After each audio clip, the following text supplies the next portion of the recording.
सभी भक्तजनों को जय श्री कृष्ण। श्री सुखदेव जी कहते हैं, परीक्षित, वत्रासुर के ये सत्य एवं निष्कपट वचन सुनकर इंद्र ने उनका आदर किया और अपना वज्र उठा लिया।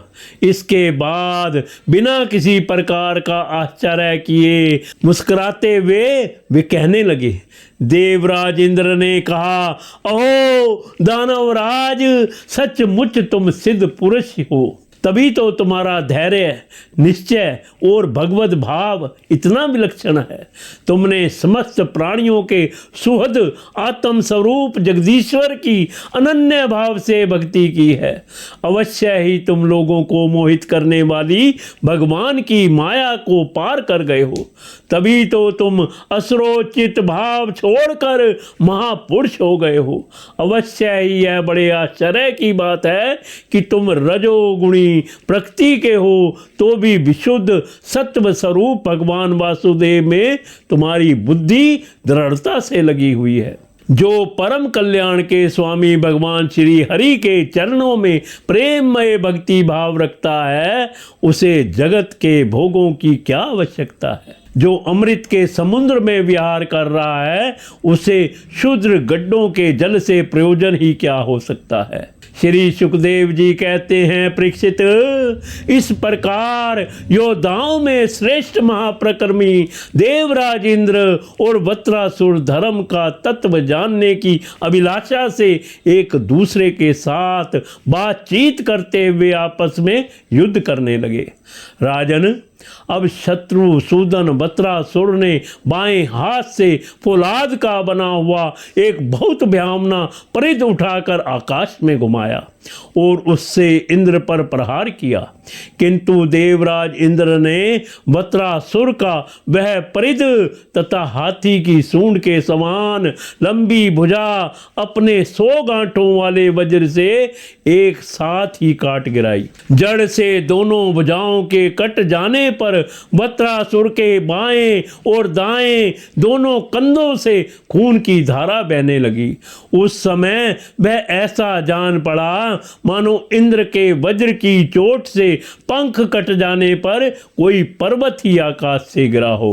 अब पैरों से चलने फिरने वाले पर्वतराज के समान अत्यंत दीर्घकाय वत्रासुर ने अपनी ठोड़ी को धरती से और ऊपर के होठ को स्वर्ग से लगाया तथा आकाश के समान गहरे मुंह, सांप के समान भयावनी जीभ एवं मृत्यु के समान कराल दाढ़ों से मानो त्रिलोकी को निगलता अपने पैरों की चोट से पृथ्वी को रोंदता और प्रबल वेग से पर्वतों को उलटता पलटता वह इंद्र के पास आया और उन्हें उनके वाहन इरावत हाथी के सहित इस प्रकार लील गया जैसे कोई परम प्रकर्मी और अत्यंत बलवान अजगर हाथी को निगल जाए। प्रजापतियों और महर्षियों के साथ देवताओं ने जब देखा कि वत्रासुर इंद्र को निगल गया, तब तो वे अत्यंत दुखी हो गए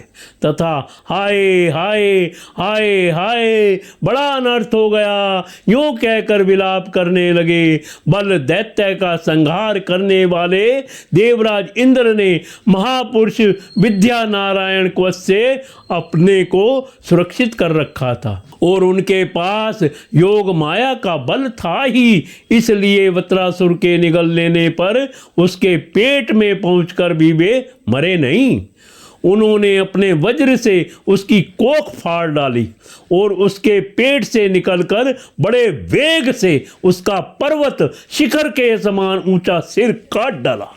सूर्य आदि ग्रहों की उत्तरायण दक्षिणायन रूप गति में जितना समय लगता है, उतने दिनों में अर्थात 1 वर्ष में वत्रवध का योग उपस्थित होने पर घूमते हुए उस तीव्र वेगशाली वज्र ने उसकी गर्दन को सब ओर से काटकर भूमि पर गिरा दिया। उस समय आकाश में दुंदुभियां बजने लगी। महर्षियों के साथ गंधर्व, सिद्ध आदि वत्र धाती इंद्र का पराक्रम सूचित करने वाले मंत्रों से उनकी स्तुति करके बड़े आनंद के साथ उन पर पुष्पों की वर्षा करने लगे। शत्रु दमन परीक्षित, उस समय वत्रासुर के शरीर से उसकी आत्म ज्योति बाहर निकली और इंद्र आदि सब लोगों के देखते देखते सर्वलोकातीत भगवान के स्वरूप में लीन हो गए।